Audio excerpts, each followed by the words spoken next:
네, 2022년 3월 1일 이정훈입니다. 오늘의 제목, 문재인의 그릇, 일본 총리 기시다의 안목 둘을 비교해 보겠습니다. 28일 어제죠. 외교부는 우크라이나를 위해서 피난민을 돕기 위해서 $10,000,000의 인도적 지원을 하겠다라고 발표했습니다. 대한민국 외교부가 발표했습니다. 그리고 사족처럼 붙인 말이 실질적인 도움이 되길 원한다. 피난민들에게, 우크라이나 국민들에게 실질적인 도움이 되길 원한다. 그리고 앞으로 적극적으로 기여하겠다. 하나마나 하는 소리, 누구나 할 수 있는 소리를 추가했습니다. 이러한 발표가 나오기 전까지 대한민국 외교부는 어땠느냐. 우크라이나가 지원을 요청하는데 우리는 한계가 있다, 어려움이 있다. 그리고 우크라이나 사태에는 개입하지 않겠다. 그런 입장이었습니다. 그러다가 24일날 러시아군이 침략을 하자 그날 오후에야 서방 국가들이 하고 있는 러시아 제재를 지지하며 적극 동참하겠다는 선언을 했죠. 그리고 다음날 정의용 외교부 장관, 이 양반은 참 흥미로운 사람이죠. 문재인 대통령 지시를 받고 미국에 가서 김정은의 말을 똑바로 안 정했죠. 김정은이는 분명히 북한 체제를 보장하면 비핵화할 수 있다 그랬는데 그걸 빼버리고 비핵화할 수 있다 그래가지고 그런 발표를 청와대 백악관에서 분명히 이 양반이 발표했죠.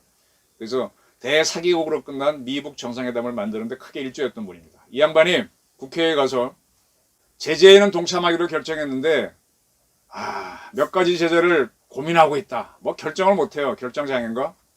그리고 이런 말을 합니다. 항상 문재인 정권은 일본보다 잘났다. 반일주의를 내세웠는데 뭔 말을 했는가 하면 우리 정의용 장관께서 미국이나 일본 그리고 유럽의 일부 국가들처럼 독자적인 러시아 제재 하긴 현실적으로 쉽지 않다. 왜 일본한테 줘? 그러면서 우리 기업들이 거기에 많이 있다고 얘기합니다. 우크라이나에는 현대 기아차 공장이 한 23대 규모가 있고 삼성, LG전자도 있고 뭐 그런 게 있습니다. 근데 이렇게 러시아를 제재하는 국가들은 러시아에 투자 안 했고 우크라이나에 투자 안 했을까요? 저는 문재인 정권을 받들어주는 큰 세력 중에 하나가 5.18 민주화 운동 세력이라고 하는데 그 5.18 세력들이 뭘 주장했습니까? 전두환은 살인마 그랬지 않습니까? 5.18 살인마. 제가 누차 얘기하지만 전두환 씨는 5.18 작전하고는 상관없습니다. 그 당시 그는 12.6 사건을 일으켰고 그 다음에 거기에 관여된 것으로 의심받는 육군참모총장 정승화 씨를 조사하는데 오히려 집중하고 있었죠. 근데 그를 살인마로 몰았습니다. 그렇다면 우리 5.18 광주 세력들은 우크라이나를 침공한 푸틴을 살인마로 규정해야 되는 거 아닌가요? 왜 대한민국 5.18 단체들 그리고 위안부 문제를 그렇게 목소리 높여 떠들었던 우리 윤미향 의원 조용한가요? 정의가 저는 없다고 봅니다. 참 일방적인 정의다. 그리고 여러 가지 잔머리를 쓰는 거 아니냐 이렇게 보입니다. 그러니까 이제 정부에서 하는 얘기는 2014년도 박근혜 정권 때죠. 그때 크림반도를 차지했습니다. 그때도 우리 정부는 미국의 제재에 보조를 맞추는 선 유지하며 독자제를 하지 않았다라고 이렇게 설명합니다. 좋습니다.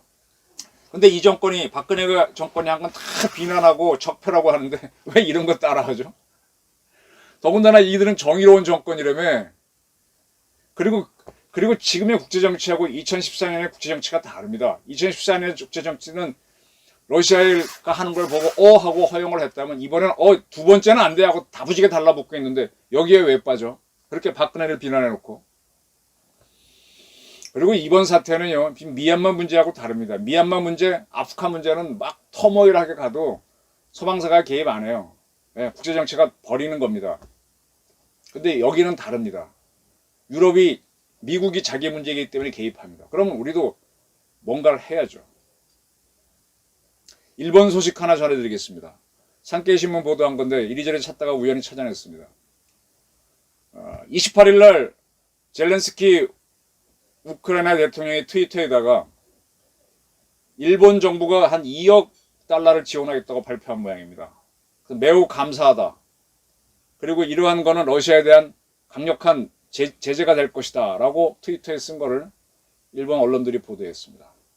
정리를 하면은 이 젤렌스키는 기시다 일본 총리와 통화를 하면서 지금 일본 정부는 1억 달러의 N차관을 제공하고 그 다음에 1억 달러의 인도적 지원을 우크라이나에 하겠다. 도합 2억 달러를 지원하겠다. 이거는 러시아의 침략에 맞서기 위한 것이다 라고 했다고 하면서 트위터에 그걸 썼습니다. 감사하다 그랬고 전화통화를 했다고 그랬겠습니다. 그리고 기시다 총리는 우크라이나의 주권과 영토적 일조성에 대한 확고한 지지를 표명한다 라고 밝혔답니다. 조국과 가족을 지키려고 열심히 행동하는 우크라이나 국민과 일본은 함께 있다라고 했습니다. 자, 이걸 보게 되면 일본이 대한민국 대통령보다 훨씬 더 씩씩하고 정의롭네. 5.18 광주를 그렇게 내세우고 특전사 출신이라고 하는 문재인 대통령 뭐 하는 거예요? 우리 5.18 단체들 뭐 하는 거예요? 그렇게 민주주의 외쳤던 우리 민주당에 모여있는 이재명 이하 그 혁혁한 386 정치인들 뭐 하는 겁니까? 일본은 물론 그 속뜻이 있습니다. 일본은 2차 대전을 일으킨 전범국가입니다. 근데 그 지위를 못 바꾸고 있지 않습니까? 근데 이렇게 어떤 정의로운 전쟁에 자꾸 참여해서 그 지위를 바꿔가는 그런 속셈이 있겠죠. 보통 국가가 되는 거. 자위대가 아니고 자위군이 아니고 정식 일본군을 만들 수 있는 그런 세계를 만들기 위해서 이렇게 하겠죠. 독일은 일본보다 더한 전범국가죠. 독일도 이번에 많이 변하고 있습니다. 독일 외신을 보게 되면 숄츠가 독일 총리인데 뭐 푸틴하고 전화해가지고 너 하지마 하고 막 다투기도 하고 뭐 그래요. 근데 이번에 숄츠 총리가 대전차 무기 100기와 스팅어급 지대공 미사일 500기를 우크라이나에 공급하겠다고 본인이 밝혔습니다. 우크라이나가 직접 방어할 수 있도록 최선을 다해 지원하겠다라고 소셜미디어에 밝혔습니다. 총리 자체가. 그리고 독일 국방부는 이와 별도로 지금 자기네 로켓 추진 유탄 발사대 이거를 네덜란드에 보관해 왔던 모양인데 그 유탄 발사대 400기를 우크라이나로 보내는 걸 승인했다. 이 독일도 처음에는 우리 정부만큼이나 소극적이었던 것 같아요. 우크라이나 사태 초기에는. 그래서 그러다가 그때는 뭘 했느냐. 우크라이나군의 저항을 돕기 위해서 이 방탄 헬멧, 철모, 파이버 5,000개 보내고 야전병원 시설 하나 제공했는데 그러다가 이제 사태가 커지니까 적극적으로 지원하고 있습니다. 그때 그런 지원을 했을 때 나토 국가들은 야 독일 조롱했어요. 근데 탁 변합니다. 지금 독일이 러시아로부터 갖고 오는 그 석유 파이프라인까지 차단하면서 적극적인 공세로 나가는 거죠. 왜 그러겠습니까? 이번 기회를 통해서 패전국가 독일의 지위를 올리는 거죠.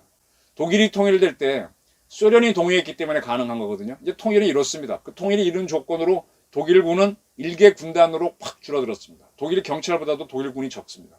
근데 이렇게 자꾸 러시아에 맞서는 모습을 보이고 러시아가 부정의한 전쟁을 했으니까 그리고 미국의 확실한 편을 들게 되면 독일군이 점점 커지게 되죠. 자, 무기까지 지원하게 됐습니다. 일본은 아직 여기까지 못하고 있습니다. 이 국제정치는 전쟁이라고 하는 가장 치열한 무대를 통해서 국가 간의 지위를 바꾸는 겁니다. 우리 대한민국도 6.25라는 전쟁을 통해서 우리 국민들이 하나로 뭉칠 수 있게 됐고 적어도 여순반란 사건에 가담하거나 세력들을 띄어냈지 않습니까? 이제 그 세력들이 다시 지금 자꾸 일어나려고 해서 586으로 일어나니까 문제긴 하지만 그래서 우리 국민 단합이 됐고 적이 누군지 확실히 알았고 전쟁이라는 통해서 국가를 움직이는 시스템을 안 거 아닙니까? 그리고 가장 위대한 승리 중에 하나가 미국과 방위조약을 맺어서 발전할 수 있는 기회를 잡은 거잖아요. 그 이후로 박정희 전두환 시대를 겪으면서 냉전의 최전선에 서서 공산주의와 싸우니까 그게 이제 지원을 받아가지고 경제를 부흥시키고 한 거죠. 그러니까 어느 나라도 하기 힘든 위험한 업무를 우리 안 할 수가 없었잖아요. 리스크 테이킹 하니까 하이 리턴이 와갖고 지금 경제 부국이 된 거 아닙니까? 그런데 리스크 테이킹을 아무거나 한다 그러면 그건 곤란해요. 망하는 길로 갑니다. 잘 골라야 됩니다. 쉽게 말하면 줄을 잘 서야 되고 명분도 있어야 됩니다. 그걸 이승만, 박정희, 전두환이 잘해온 거죠. 근데 그런 사람들을 다 독재자로 모는 게 누구냐? 문재인 정권이다. 근데 지금 시대의 문재인 독재자는 누굽니까? 푸틴이잖아요. 대통령을 러시안법에 따라 2번 하게 되어 있습니다. 2번 하고 나서 국무총리를 합니다. 다시 출마해서 당선이 돼요. 헌법을 바꿔서 임기를 6년으로 늘립니다. 그렇게 하면 이제 푸틴 나이 몇 년생이더라? 자신이 없는데 제법 있을 텐데. 그리고 헌법 바꾼 다음에 새로 그 헌법에 따라 대통령이 됐고 6년 임기로 바뀌었습니다. 2036년까지 집권할 수 있게 해놨어요. 영구 집권이죠. 이걸 독재자, 영도자라고 합니다. 지금 그보다 더한 독재자가 누구예요? 김일성 그 3대 아닙니까? 근데 그런 세력에 대해서는 민주화 운동을 했던 5.18 세력, 문재인 세력 입도 방구 못해. 그리고 막 더 중요한 거는 북한하고 대화하려면은 미국의 지원이 있어야 되는데 그러려면 미국과 공조를 할 필요도 있잖아요. 실제로 미국하고 관계를 어떻게든 맞췄을 때 미북 정상회담이 2번 열릴 수 있었고 우리도 북한하고 만날 수 있었잖아요. 근데 왜 미국과 공조를 안 해? 참 희한하죠. 아주 이런 나라가 있습니다. 발틱 3국 중에 한 나라, 어느 나라가 리투아니아, 라트비아, 에스토니아, 이게 발틱 3국인데 나토에 가입해 있죠. 근데 굉장히 취약한 국가입니다. 대한민국 우리 아만의 한 절반 정도도 안 되는 그런 나라들인데 이런 나라가 지금 굉장히 어정쩡하게 있어요. 왜냐? 자기 남쪽에 벨라루스가 있는데 거기에 러시아군이 들어와 있거든요. 연합훈련을 핑계로 얼마가 들어왔더라? 4만 5천 명이 들어왔습니다. 그러니까 자기네들은 지금 우크라이나 돕지도 못하고 도왔다가는 남북으로 공격받을 것 같은 게 쩔쩔매고 있는데 그런 상황입니다. 우리나라가 이런 발틱 3국 수준인가요? 아닙니다. 우리는 독일국 같은 영국, 프랑스와 같은 그런 국력을 가진 나라입니다. 리투아니아 등은 나토에 가입했지만 이제 별 돈도 없고 그 나라는 국민소득이 10,000불이 안 되는 나라들이에요. 힘도 없고 하니까 가만히 있는데 더 웃긴 나라는 벨라루스입니다. 옛날 백러시아. 이 백러시아가 최근 헌법을 바꾸는 국민투표를 했습니다. 투표율은 78.63%. 거기서 65.16%가 찬성이 나와서 개헌이 됐는데 뭔가 하면 이 나라 헌법 제18조가 영토를 비핵화하고 중립국가화를 목표로 한다라고 되어 있습니다. 중립국가를 목표로 한다는데 이거를 삭제하는 내용입니다. 따라서 비핵화가 포기됐기 때문에 러시아 핵무기가 들어올 수 있고 러시아와 방위조약을 맺을 수 있게 됐습니다. 지금 벨라루스 대통령은 아주 칠럽하죠. 또 이 친구도 지금 퓨러 독재자가 되기 위해서 이번에 또 3년인 금지 조항이 있는데 이거를 이번에 헌법 개정했으니까 내년에 선거를 하면서 그때부터 2연임 할 수 있게 해놨습니다. 그러면 2035년까지 대통령 할 수 있거든요. 그럼 푸틴하고 같이 끝까지 하겠네. 짝짝꿍으로 가는 거죠.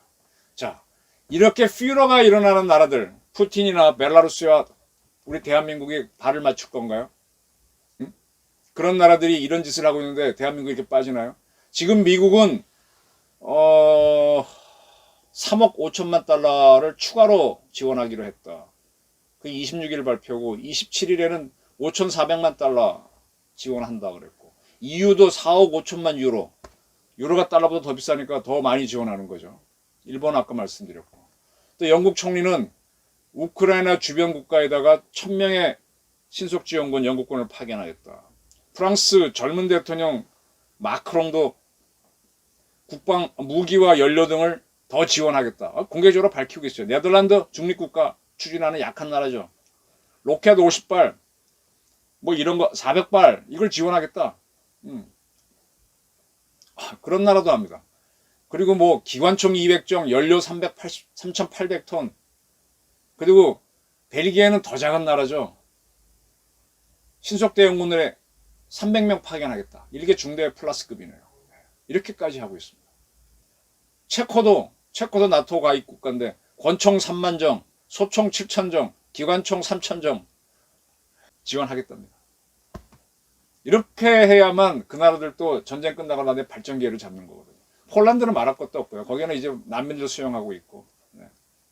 그리고 폴란드 총리는 우크라이나 대통령과 통화하면서 적극적인 지원하겠다 이러고 있습니다. 자, 이렇게 세계가 요동치고 있는데 우리 대한민국 대통령 문재인 뭐하고 있느냐? 이번에 3군 사관학교 졸업식에 간 거를 자랑하고 있습니다. 그리고 나오는 후속 기사가 뭔가 하면 6회 공군 간호사관학교 3사관학교 재임 5년 동안 5개 사관학교 졸업식에 다 갔다 이겁니다. 어이구 참 거룩하십니다. 근데 왜 대한민국 육군은 우리나라 군대는 이렇게 뒤흔들어 놨죠? 지금 참모총장이나 합참의장 등이 진짜 최고의 장군이라고 보십니까? 저는 그렇게 안 봅니다. 그리고 육사를 뭐 지방으로 옮기겠다 뭐 이런 얘기나 자꾸 나오고 우리 군을 계속 흔들어 왔지 않습니까? 지금 우리 군을 강화시키려면은 어떤 의무병 복무 기한도 좀 느리고 해야 되는데 뭐 그렇게 반대로 갖고. 근데 뭐 이거 이렇게 생색내는 걸 자랑합니까? 이런 거 하려면은 대한민국 안보 방위를 위해서는 미국과의 관계가 중요하니 우크라이나에 대한 지원을 일본만큼은 하겠다. 적어도 일본한테는 안 진다. 좋다. 일본이 우리보다 인구가 한 2.5배 많으니까 우리는 뭐 1억 달러라도 하겠다. 확관 뭐 파병까지는 어렵겠죠. 나토에서 하는 거니까. 뭐 하다못해 뭐 지금 우리 군부에서도 징징거리는데 그래도 우리 뭐 간호 부대 같은 거 보낼 수 있잖아요. 당장은 어렵지만 나토가 개입한다 그러면 아니면 저기 폴란드에 있는 야전병원에 보낼 수도 있고 여러 가지 검토할 수 있는데 그래야만 우리도 받는 게 있죠. 근데 그걸 다 외면하고 대통령이 이렇게 다니면서 이렇게 홍보하는 거 보면 저는 참 답답합니다. 그리고 대통령은 아마요 광주 민주화 단체들이 우리는 키예프 시민들을 적극 지지한다 이렇게 하면은 아마 지원할 겁니다. 우리 대통령은 아바타니까 저 사람들이 나와줘야 돼요. 그렇지 않는 동안은 소용이 없습니다. 말로는 일본한테 안 진다라고 하지만 판판이 지는 이유가 여기 있습니다. 일본에서는 정부가 판단을 하고 우리는 시민단체가 나서면 대통령이 따라가는 그러한 정권이었던 겁니다. 그래서 저는 문재인의 안목과 기시다의 안목을 비교하면서 문재인 그리고 586, 386 정신 차려라. 그리고 광주 우리 민주화 운동 하시는 분들 키예프의 사태에 대해서도 한 말씀 해주기를 간절히 바랍니다. 감사합니다.